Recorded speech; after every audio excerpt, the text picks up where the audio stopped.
evening from Vietnam. Good afternoon to you, Mr. Navid. Thanks a lot for spending your afternoon to join our show and share your stories and wisdom to our global audience. And on behalf of the listeners around the world, we want to say thank you to you. Thank you, Ha, for having me on the show, and I'm super stoked to have this conversation with you and reach a broader base of listeners through that. And you've been traveling to many countries in the world, around the world, right? You've been to Singapore, Hong Kong, Malaysia, many countries that are very close to Vietnam, but yet going to Vietnam, and now you have a new friend, new family. So if you decided to travel to this country, please let us know. We would love to meet you in person. We would love to take you out and show you our people, our city, and absolutely the food here also.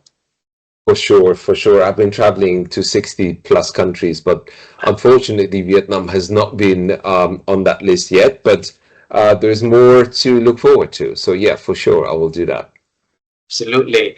And for a little taste of our culture in here, it would be very honored if we can have you to share a little bit about who you are and the work you are doing. Would you please do that honor for us? Sure. So, I have spent 52 years of my life living and working in 5 countries. And it's our second stint here in the UAE. I've had 2 stints in the UK, 1 stint in Iran, 1 stint in Switzerland, and Germany is the country I spent most of my time growing up, going to school, studying, and also this is the country where most of my family lives. So that's been kind of my global story. But more practically speaking, I have spent 26 years working professionally for, some of the world's most admired companies. And I've done that at the country, at the regional, at the global level. And about 3 years ago, when my book launched, it became a big success, really unexpectedly. And I had to make a hard decision, which is, do I want to carry on doing what I was enjoying doing at that time, which was full-time working in HR. I was working for a wonderful company called Vodafone, which is a telecommunication company, the most international telecommunication company in the world at the time, and really enjoying my role. And on this side, I was doing a little bit of executive coaching and a little bit of writing. And when the book launched, I had suddenly all this excitement coming my way. I had random people that I met 10 years ago at the airport lounge calling me up and saying, hey, we got this leadership conference. Would you mind coming and doing a speech? Hey, we got this, whatever show. And I'm a podcast host. I would love to have you on my show. And I suddenly realized that I would not be able to do most of those things. And it sort of forced me in a positive way to make a decision, which is, do I want to carry on doing what I'm doing and keep those kind of passion projects of mine, on the side, or do I want to take those passion projects of mine and go all in? And so on my vision board at the time, I had a big tagline cut out from a magazine that said, if not now, when? And I really, it was a bit scary. I won't lie about it. To leave the comfortable life of a corporate executive. I was an international assignee. The company really looked after me as an expat. And that being said, I really felt I would never know what it's like if I didn't jump. And I did jump ship 3 years ago. I moved with the family to the UAE, and the rest is history, as we say. Wow. Navid, you have a phenomenal journey traveling to 60 plus countries, right? Living 5 countries and having best-selling books and help leaders to get better, get ahead in their life, right? And you introduced to us I noted here in my clock in here is less than 3 minutes. That's not fair for our audience. And that's why this conversation is designed to dive in deeper, to help our audience to know more about your dreams and the journey leading to what you do today. So how's time travels? How to you? Yeah, well, I mean, when it comes to time travel, I have been lucky in a way that no matter what the universe presented me with, I found a way to deal with it. I mean, one of the hardest adjustments for me was as a 13-year-old child, when I learned from my parents at the time. I was living in Iran, I was born in Iran, that they wanted to send me out of the country. And at that time, we had a war going on between Iran and Iraq for 6 years, and there was no end in sight. And they felt that it's the best thing for me to kind of leave. And so, can you imagine as a 13-year-old coming home from school and suddenly having this bizarre conversation with your parents and learning about the fact that you will be living and working in a different country without your parents initially, and hopefully they will be able to join you. So it was, as there's a saying in Germany, which is like throwing someone into the cold water and then having them to figure out to swim. That's how I felt at the time. But again, fast forward 40 plus years from there, and it all worked out fine. And so, yeah, sometimes we may not like what is happening to us and what we are finding ourselves in. And that being said, with a little bit of optimism, with a little bit of work, and a little bit of being able to relate to other people, we will eventually come out of it. And it may leave a little bit of a scar here and there, but the reality is we will actually appreciate those because they make us, uniquely who we are. Wow. Wow. Thank you so much for sharing that.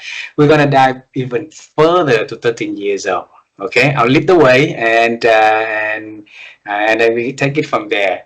So, when I was born in the middle of, in a city in the middle of Vietnam. So if you travel here, probably we're gonna travel to my hometown called Da Nang city. So that is where all the wars in Vietnam devastate most in my city, right? And we grow up very poor in a poor city, in poor community, even in a poor family.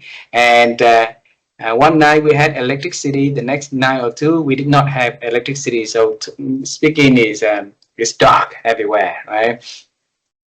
So my first dream about the work that I was going to do is to become an astronaut, traveling to the moon, and be able to enjoy the bright side of the moon, the sun, the lights everywhere, right? But life did not give me any opportunity to do something like that. Except I've been interviewing lots of astronauts. One of them actually came to the moon on Apollo mission 16. So Navid, when you were little, what was your first dream about your future works, the thing that you are going to do when you grow up? So this must have been at the age of 4 or 5. I apparently couldn't decide. So when my parents and my family members asked me, what do you want to do when you grow up? I had 3 ideas about those. The first one was I wanted to become a lorry driver because I really liked big cars. The second one was I wanted to become a construction worker because apparently I enjoyed playing with the sand a lot as a child. And the third one was I wanted to become a pilot, but not like a commercial airline pilot, but a jet fighter pilot. And as they say, yeah, you kind of all the dreams when you're a child, but it all depends on where you grow into and how it develop. And so thankfully, I did not become a lorry driver or a construction worker. And unfortunately, I didn't make it to become a jet fighter pilot. So yeah, I turned out to become a HR leader and now a coach and an author. Wow, wow. So at 13 years old, when your parents sent you to Germany, right? Yes. And so you went there alone by yourself, study, living, and eventually working there before they arrived. So at that moment, what do you think about the future works that you are going to do? Would that be a construction worker, a jet fighter, or driver?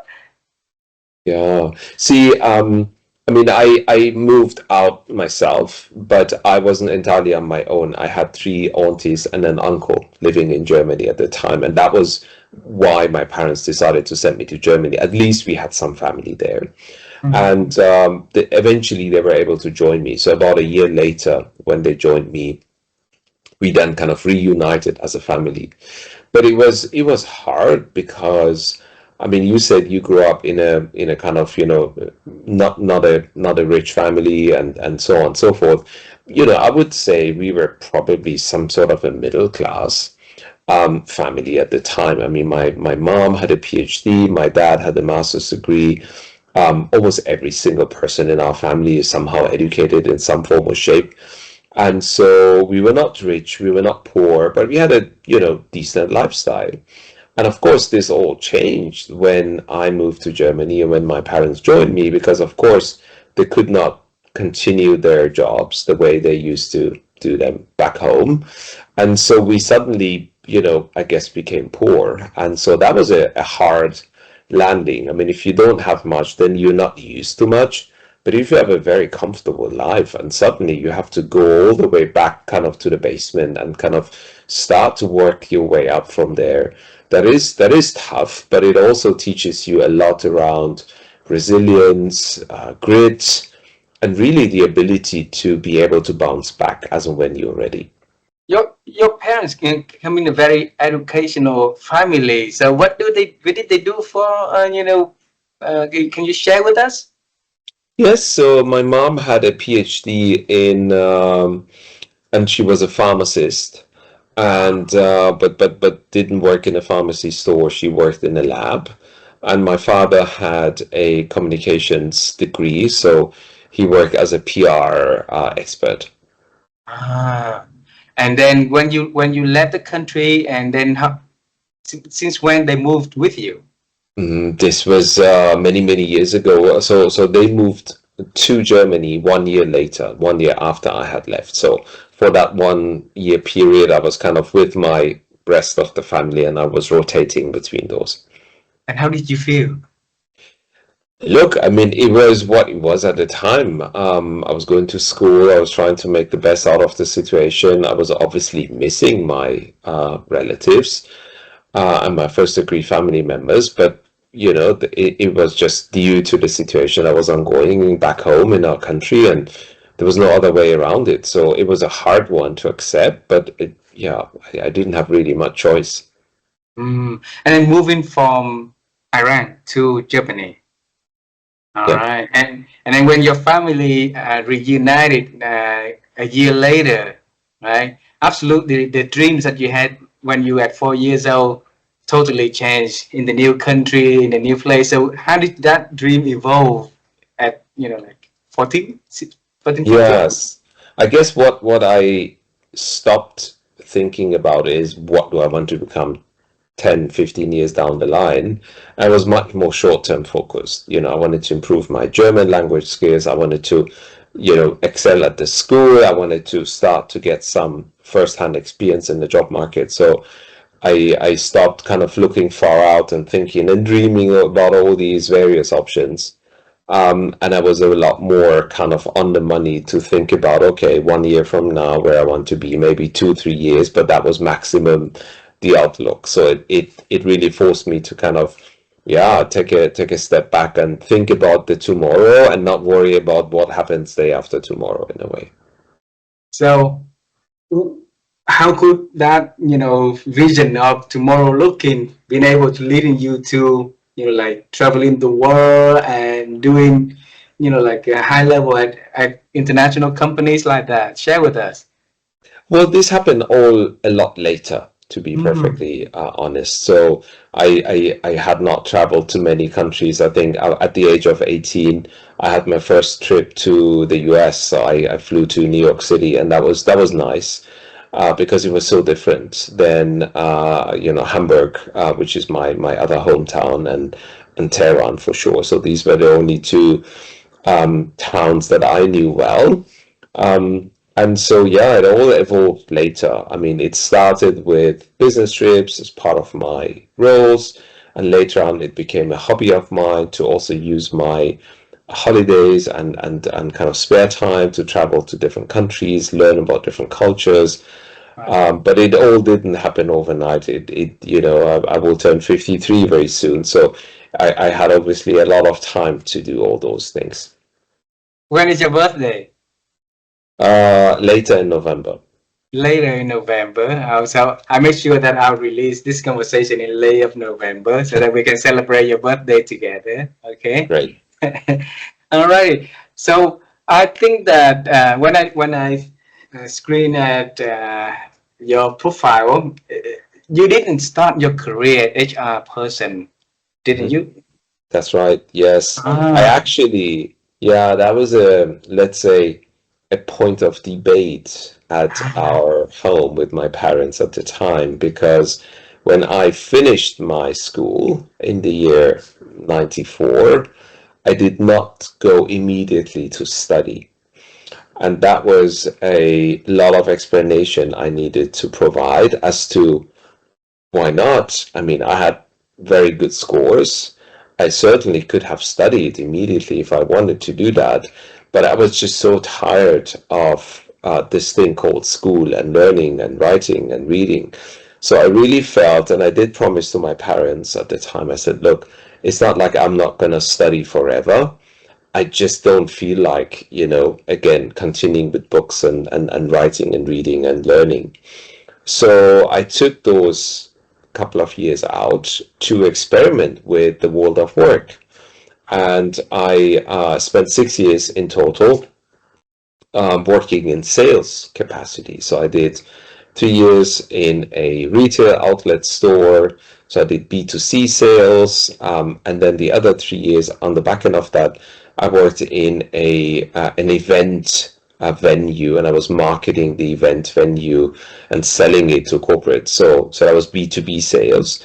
And I was pretty good at it. One thing I appreciated about working as a sales leader is that you are very transparent. Your output can be measured very effectively, even at the national level. So I was very, very good at it, but I discovered my passion for human resources. And it was really hard at the time, huh? I mean, I graduated. So, and kind of fast forward, I did eventually start my studies in the year 1998.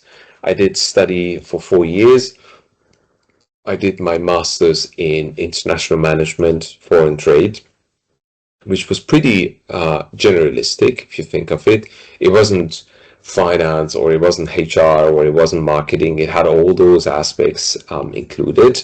So I could have really gone to any other function if I wanted to. I could have obviously also carried on in sales because I had prior work experience there.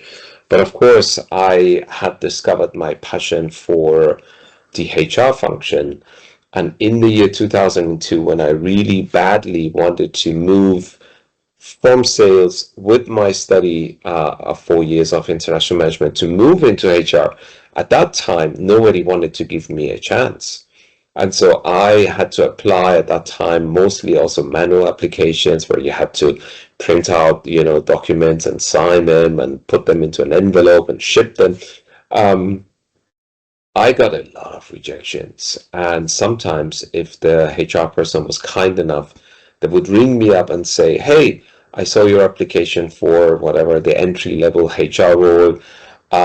We have great opportunities in sales, and I'm keen to have a conversation with you about those." And I'm like, "Look, did you not read my cover letter? Because there's a reason I am actually arguing for moving to the people function. I think I can have a more systemic impact working in HR, especially given that I have worked in sales for 6 years and I've studied this thing. So I really feel I can add a lot more value in the people function than in the sales department. Anyway, as they say, and as the famous song from Eminem says, it only takes one chance, one opportunity. It really took one opportunity by a very kind lady. Her name is Dania Frech. She was the head of HR for global operations with Adidas at that time. And she brought me in and she said, look, I won't be lying to you. It will be a very controversial hire because every single other HR person we hire has prior HR experience. But my kind of line of defense is you are the first person that I'm hiring into HR, into the lowest level possible. My job title was assistant HR manager. But you will be the first HR person that I'm hiring into HR that has actually previously sold our products. So you have kind of, done the customer journey and you have done this thing. And so, yeah, well, the rest is history because I had 20 wonderful years in HR on the back end of that first HR position that was kindly granted to me at the time. Wow. No, you did something that is really, really in the opposite of a lot of people there. And when normally if they've been 6 years in one industry, in one function, normally they spend many more years to sharpen their career in that direction. Then you decided to move into HR and start at very low level in an organization and move that ladder up. So that is very beautiful and bold also. And that's big words that you use there is the word discovered your passion, Mm-hmm. Yeah. right? A lot of people living have no passion at all on what they do. No, nothing that they, is, and every day is a day for them to looking for that. So we would love to hear from you so that we can help them to discover that what they love doing. So back then, 1998 or something, that you've discovered your passion. Tell us, how did you do that? Yeah, well, look, I mean, what most people forget is if you work in a function outside of HR, you will be a customer to the HR function, right? So you will have a lot of interaction with HR. And to be perfectly honest, I had very mixed views about this function initially because I will remember that situation. I will always remember that situation. It was really embarrassing. Our HR, two of our HR people are coming to us in the sales function and trying to teach us how to sell more effectively. And it was very obvious to us that those two individuals had never sold a thing in their life, and they had just looked up something in the book and they're trying to kind of make it work. So I've had those experiences, but I've also had great experiences. I mean, one of my better experiences working with the HR function was I was a student at the time, and I was working on the side because I had to earn my own living. And this is the one thing I learned when I moved to Germany. I started working at the age of 14 because I said, I will not accept the fact that I have to let go of all these things that I had been used to prior to coming to Germany. And if I have to make up for it, I will make up for it. So as a 14-year-old, I was a paper boy with my bicycle, distributing the newspapers and doing all sorts of different jobs. But the reality is, the better HR experience I had was I was in charge of, this was just before the boom and bust of the new economy. So this is in the year 99, 2000. As a student, I was assigned a very big project with one of the largest entertainment companies in the world, Bertelsmann. It's a publishing house, one of the largest in Europe. And at that time, they also owned America Online and all sorts of different businesses. They had Game Channel and sports, divisions and all sorts of different things. And they put me in charge of a big portal, and that portal was www.gamechannel.de, which was the largest gaming platform in Germany at the time. And anyway, so I was a full-time student. I was a part-time project manager for this portal. And I think I was in that, I was assigned that project something like a day or two, and then my phone rang, and this lovely HR lady ringing me up and saying, "Hey, I saw that you're the new project lead. I happen to know that you have two vacant positions on that project, and I was wondering if I could just drop by and introduce myself briefly." And I was surprised because, she was proactive, which was something I had not seen before a lot from HR people. So she then, came up to my floor. I think I was on the second floor. She was on the ground floor. So she came up and said, "Hey, I have drafted up those two job descriptions for you to be posted. Can you take a look and give me any final input before I put them live?" And by the way, what is your experience in interviewing? And that was like my aha moment, because up until that point, I had only been a candidate in interview processes. I had never interviewed. I had never sat on the other side of the table. So I was humble enough to admit to her that my, interview experience is zero. And she said, I know you're busy. I know you're a full-time student. Why don't I set up a 2-hour crash course on the essentials that you must get right when you interview candidates as a line manager? And that was really like, my goodness, she was proactive. She was not only offering support, but she actually delivered on that. And she really helped me to get a different perspective about the HR department and some of its, people. And that was kind of my intrigue when I thought, oh my goodness, HR can also be like this. They can be strategic, they can be super enabling, they can be helping the line managers and the other employees in the organization in a big way. And so that was kind of my intrigue. And then I was obviously hooked. So I went on to the library. I read a couple of HR books. I did even some HR internships, but in the eye of those big HR departments, that didn't really count as a full-fledged HR experience. So that was why I was having a hard time to land into an HR role in the year 2002. So the lady at Adidas, her name is Danielle. Dania Frech. Dania Frech. Danielle. How do I write it? Because I think it's really hard for me to Yeah, speak her no name. problem. I can enter it into the chat for you. Yes. That's how to spell her name. Okay. Danielle French, right?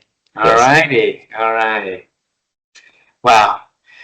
I think that sometimes we need the people to go above the traditional of hiring to give people the opportunity, because if you don't do that, if you didn't do that, then the world is missing one amazing gentleman that can help leaders get better with you. So later on, did you have a conversation with her, asking her, like, why did she give you the opportunity like that? Well, she did tell me. She said, Uh, look, you have sold our products previously. This uh, is a big plus, and you have been a customer to the HR, people before. So you know what it feels like to be sitting on the other side and feeling what the HR support is like. So I trust you will do a good job. And I was obviously very keen not to let her down, because she gave me that very unique opportunity to prove myself in the HR function. And allow me also to say that, I mean, I was in a small team, but nobody from my colleagues gave me any cookie points for the fact that I spent 6 years in sales. I had to perform right from day one, like all the other HR graduates, right? And so it was not even like, oh, well, you're still the new kid on the block, you can take your time. No, I was not giving any of that. And so I had to prove myself from day one, which was a good thing, and then for 20 something years in that one. So that new kid on the block, right, now has been, running global role. And if you can look back at your journey in HR, what are some secrets that you want to share with us that contributing to your success? So one of the things that one of my mentors told me early in my sales career, it really taught me things I had never thought of before.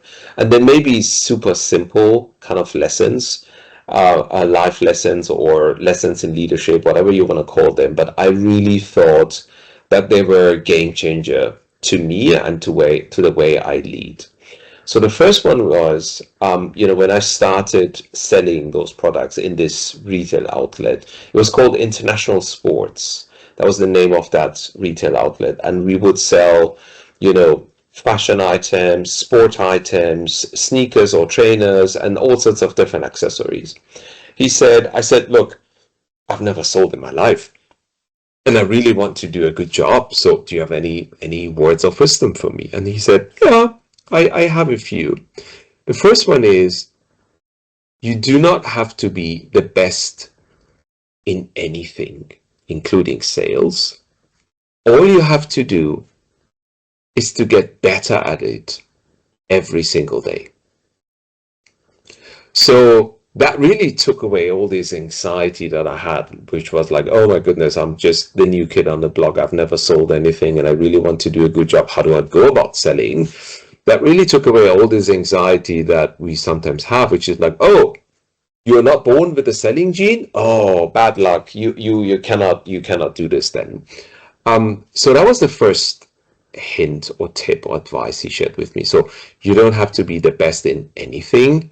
You just have to be the best in getting better every single day.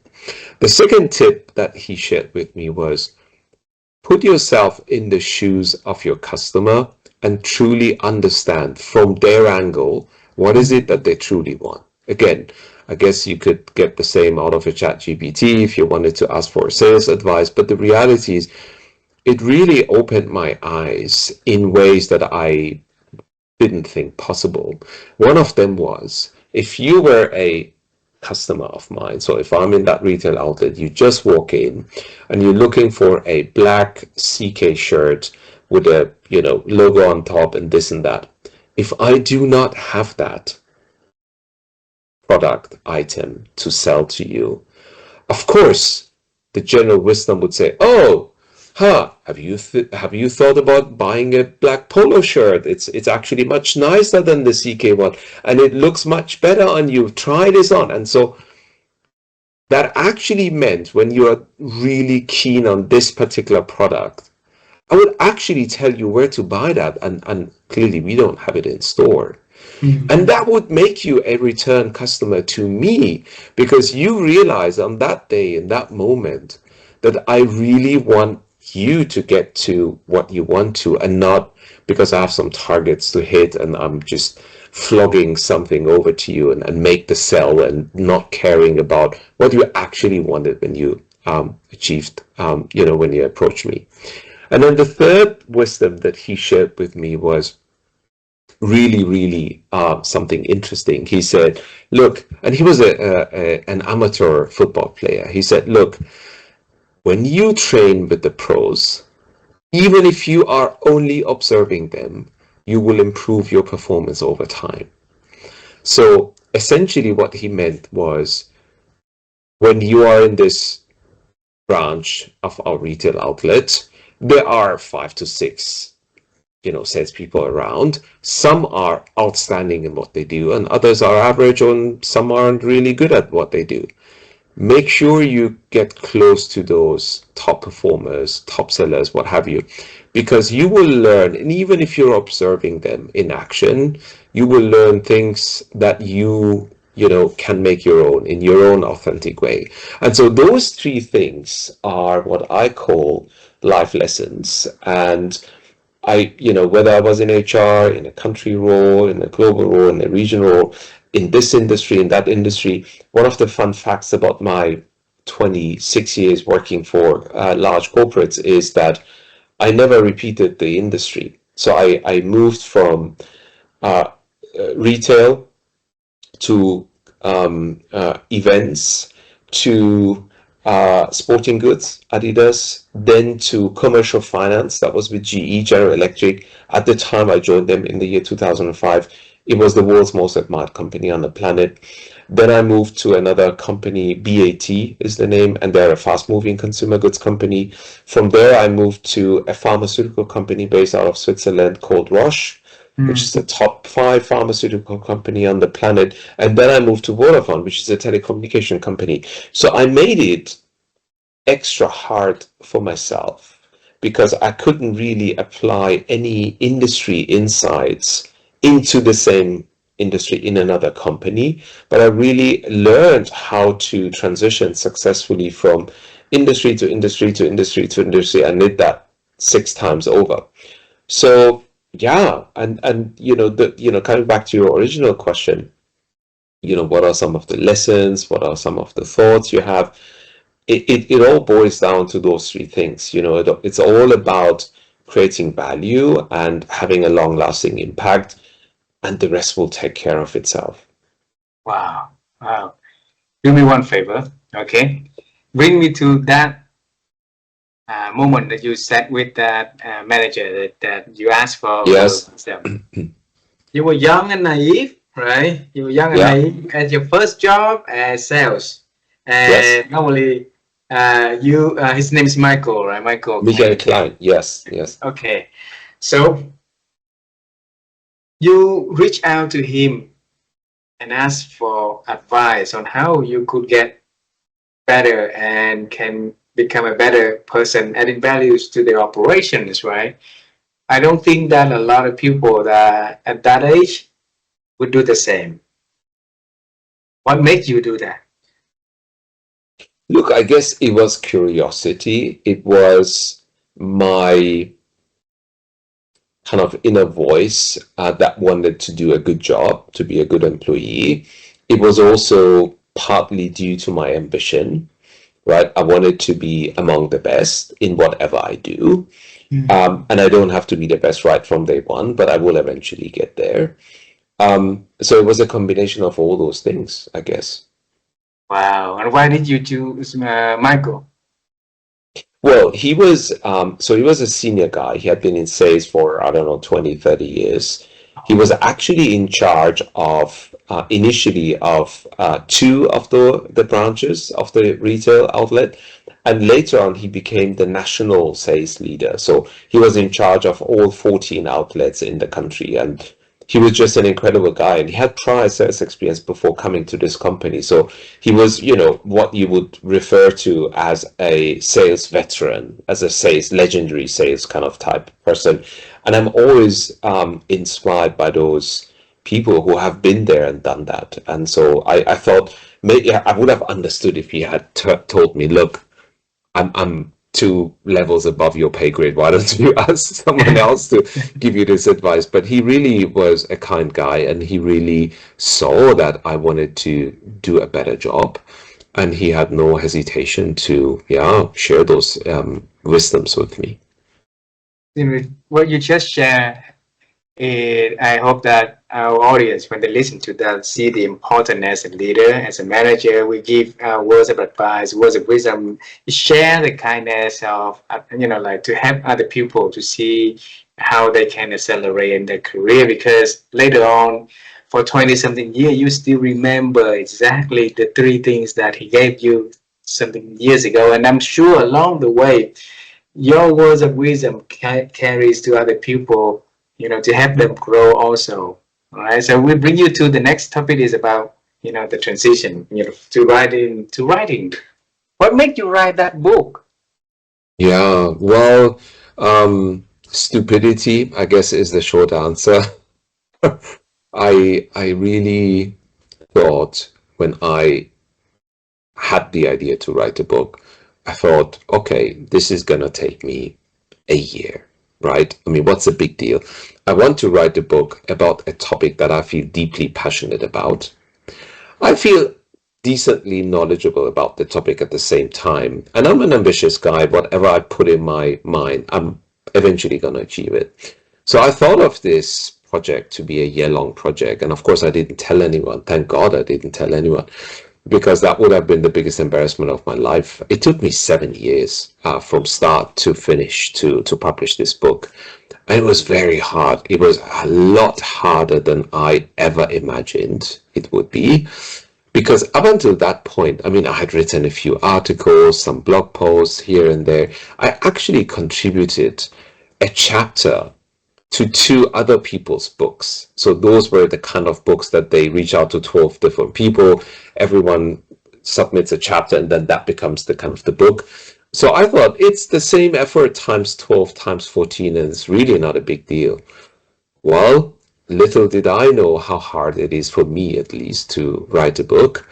And yeah, I mean, 6 years struggling, really struggling. I think after 6 years, I had produced something like 64 pages. You can't really call it a book, can you? I mean, it's not much. And I was thinking to myself, you know what?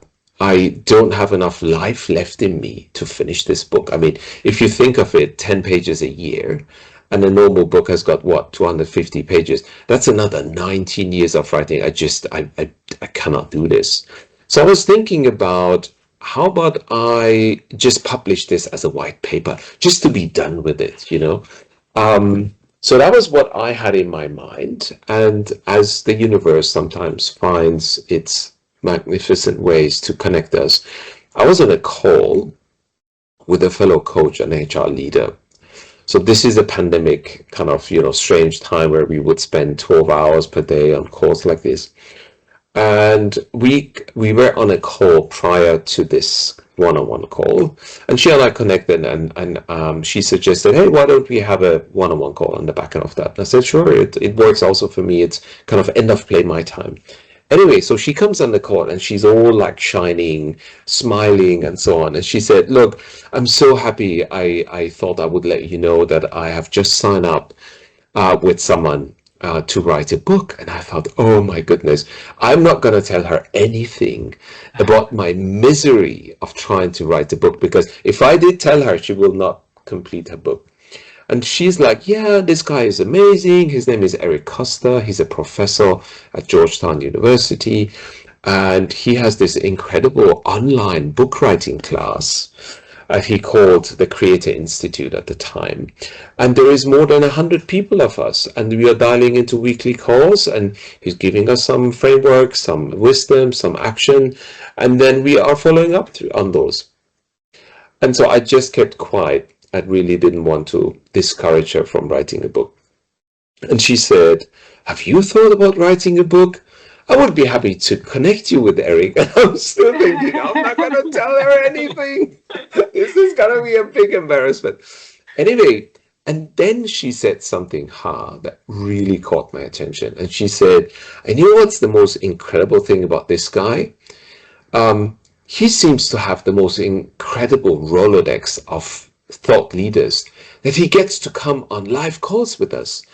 We are going to have, so last week we had Reid Hoffman, the former CEO of Netflix, coming live on a call and speaking to us. We are going to have Steve Wozniak 2 weeks from now, number 2 employee at Apple, and he's going to talk to us about innovation and so on. And then later, I think in the month or next month, we're going to have Simon Sinek coming live and speaking to us.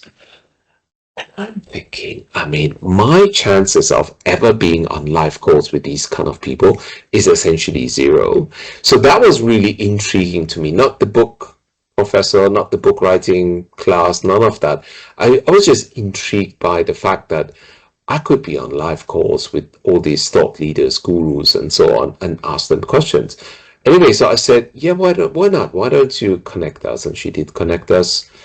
And I spoke to Eric. I did sign up for his book writing class at the time. It was a group version. He has stopped that format. He's now doing one-on-one work. And yeah, lo and behold, 6 months after that, not only did I produce another 180 pages to the 60 pages that I had produced prior to that, but my book became a #1 new release on Amazon on its first day of being launched. It became a bestseller in the US. It became a bestseller in the UK, in Germany, in Switzerland. And so it became a global bestseller very, very quickly. And I really credit a lot of my book success to Eric and his class and the way he worked with us, the frameworks he provided to us, the kind of the do's and don'ts he shared with us very kindly. And so, yeah, I mean, it was all in here somehow, somewhere. I just couldn't bring it to paper at the time. And yeah, Eric was an instrumental support to make it happen. Yeah, wow. And you have to also give credit to yourself also, because a lot of people will just drop in, month 1, not even like year 6, right? So even if progress is slow, but you're not giving up, you're not, Yes. throw it away. Yes. And many people. You know what? Yeah. Yes. The failure rate, if you want to look at it as a failure rate, is 97%. So for 100 people who have the ambition and the desire to want to write a book, only 3% publish it. And he shared that with us in one of the first lessons. He said it's a higher failure rate than jet fighter pilots, nuclear scientists. You can think of any profession, they have a high likelihood of succeeding than being a published author. Yeah. Wow. And then becoming a coach, becoming number one coach also. And how could anything that you do, you touch, becoming like really flowering like that? Huh? Yeah. Look, I don't want to create the illusion that, yeah, if you want it, you're going to get it. And another fun fact I can share with you and your audience is I spent 20 years in this wonderful function of the human resources department. And I really, I mean, I had hair before I went into HR. Look at me now. So I really gave it everything I had. On the day, it was some dates in July 22, when I announced I'm retiring from the HR active duty, I received my very first award in the field of HR. It was a really precious one because that is a peer nominated award. So you have to have a lot of HR directors and CHROs saying, Navid is the guy that we want, to acknowledge. And so on the day I, announced my retirement from active duty as an HRD, the HR magazine named me HR's most influential practitioner. So what I want to say with that, and this is my kind of piece of encouragement to you and everyone else who's listening to this, is that, do not give up. And, you may get to places in very unexpected ways. I certainly did never plan to become a full-time coach. The day I decided I wanted to embark on a coach education journey was that I had the desire and ambition to become a better, a more effective leader, a more well-rounded, more holistic leader. That was all I wanted. And of course, for the first 9 years, I was only coaching on the side, right? And only when I decided to jump ship, then that turned me into a full-time coach. And shortly after that, I received this wonderful nomination from CEO Today. So again, I was a coach for 9 years. Nobody gave me any cookies for that. And it took me 9 years and, 150 clients later that then, someone acknowledged that, this guy is probably a good one. And so we might as well acknowledge him in that way. Wow, wow, wow. Thank you so much for sharing that inspiring message. That leading me to the next question, which is our dream. Because my wife and I, we have a dream of helping people to improve their ability to think. Because we know that thinking is important. If we can help people to improve their ability to think, then they can make better decisions and maybe the outcome can be better, right? So how have you been growing your ability to think over the years, Navid? Yeah, look, I mean, I stay super sharp in this field. I do not assume anything. Yes, I have an international best-selling book on the topic, and that is my coaching topic. But that does not mean that I do not speak and work and am coached by other people in the same field. And so, again, one of the things I've recently started is to deliver a specific training for coaches that want to learn all about my methodology and want to become the most competent transition coaches they could be. And when I was speaking to a fellow coach the other day, he said something that I felt was not really the right thing to say. He said, "Oh, that is so silly of you. You're giving away all your deepest trade secrets." And see, that comes from someone with a fixed mindset, which is like, oh, I'm gonna all keep it to myself and I'm gonna, just give a little bit away in my book and the rest is kind of, it's like a Coca-Cola recipe. It's like deep in my safe and nobody's is going to be able to get to that. I actually do the opposite because I feel that if you have the mindset of abundance, amazing things are going to happen to you. I mean, I have endorsed 2 other books that are touching on the same topic that were published after my book published. I actually have a slide. I recommend those books to my coaches that are coming to me to learn everything about this topic, because I feel that this is an evolving field, and any perspective that I deem appropriate and helpful is a nice one to add to everything that I have been written up. And so it really is important to stay sharp, stay fresh. I never work with more than 20 or 24 leaders in a year, because that really gives me 1 or 2 coaching conversations a day. I try to look after myself, well-being, nutrition, sleep, exercise. These are all important things to me. And so I try to be at the top of my game so that I can deliver the most value to my clients and their companies at the same time. Wow. Thank you so much. And then your works, and also I think the people you mentioned earlier, Eric and other people also, their work is to help other people to succeed, right? And to build something that's sustainable in the future also. And recently, we didn't know why we had this idea, but we acquired a platform called sustainabilitymind.com. So we believe that if we can build the mind thinking about sustainability, then whatever we do today will lead us to something that builder in the future, lasting on the future also. And I want to pick your brain on how do you think about a sustainability mind? Mm.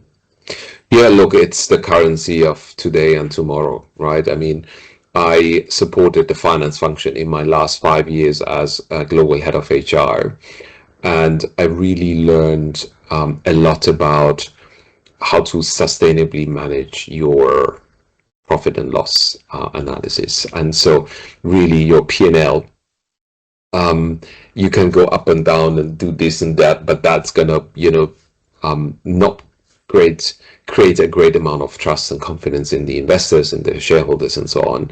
So sustainability in every aspect is key. I mean, what I say is that my passion lies in supporting executives during critical transitions, and I'm always inspired by their courage to deliver value to their organizations while staying true to their authentic selves. And so if you go around and do the 360 on these leaders, it's really sometimes remarkable what their bosses, the direct reports, and their peers have to say about their leadership and the impact they have in a positive way. And so, yeah, it's all about, sustainable leadership, sustainable results. They're all interconnected. And I don't think anyone has figured out the magic formula. But as they say, with anything that you start to manifest in your kind of practice and your habits and routine, the more you think about it, the more likely you are that whatever you are going to achieve is going to be more sustainable. Beautiful, beautiful. I know that our time is up, so I just have one last question. I'm not sure if it's okay to ask, or maybe we'll save it for another time. I'm good to do the final question for sure. Wonderful. Thank you so much. I'd like to travel time with you for one last time, and I want to bring you to your 13 years old, the day, the evening or the afternoon that you came back home and you had that big conversation with your parents that you need to move out to a new country. And there's a lot of anxious there for sure. There's a lot of stress. There's a lot of worrisome. There's a lot of, different mix of feelings back there. Mm-hmm. Okay, so now me now today, we travel time. We walk into that room. We're gonna meet you at 13 years old. You're gonna meet your mom, your father at that table, and you're gonna tell them about the future that Navid is going to do, and maybe some words of advice, some words of wisdom that you can transfer back to that young Navid. What is that you are going to tell?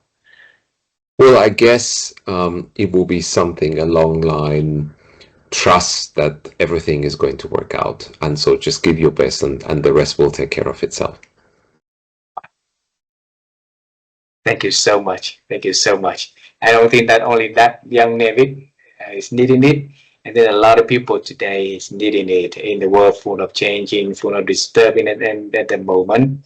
Right, so thank you so much for spending your time joining our program and sharing your wisdom, your stories, and a lot of beautiful tips and that help us to expand our thinking in here. And I look forward to seeing you and your family in person. And if that happens, that will be wonderful. And I believe that's going to happen sometime soon. So let's make a plan for it. Okay. Have a All beautiful right. day. Yeah. Say hello to your family for us, please. I will. Thank you again for inviting me to your show. It's been my pleasure, and I hope this is going to be, one of the better episodes for your listeners, and hopefully some of the things I've shared are going to be helpful for them as well. Absolutely. Absolutely. Thank you very much. And please say hello to your family for us. Okay. I will. All the Thank you. best. Take care. All Bye bye. right.